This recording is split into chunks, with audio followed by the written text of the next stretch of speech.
మీకు పప్పు బీరకాయ అనేది ఎలా చేయాలో చెప్తాను. చాలామంది కుక్కర్లోనే పప్పు బీరకాయలు ఉల్లిపాయలు పచ్చిమిర్చి టమాటా ఇవన్నీ కలిపి కుక్కర్లో పెట్టేస్తారు, పెట్టి పోపు పెట్టుకుంటారు. అలా కాకుండా నేను చెప్పే విధంగా చేసుకుంటే పప్పు అనేది చాలా బాగుంటుంది.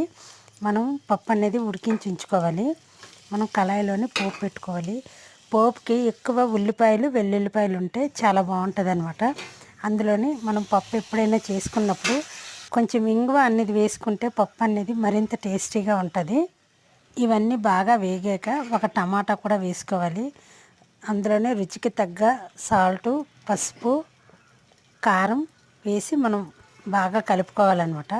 కలుపుకొని అందులోని కొంచెం చింతపండు రసం వేసుకుంటే పప్పు అనేది ఇంకా టేస్టీగా ఉంటుంది. ఈ పులుపు మనకి బ్యాలెన్స్ అవ్వడానికి చిటికెడు పంచదార వేసుకుంటే రుచి మరింత పెరుగుతుంది అనమాట. ఇవన్నీ వేసి మనం దగ్గరగా ఉడకనివ్వాలి. ఎంత బాగా ఉడికితే అంత బాగా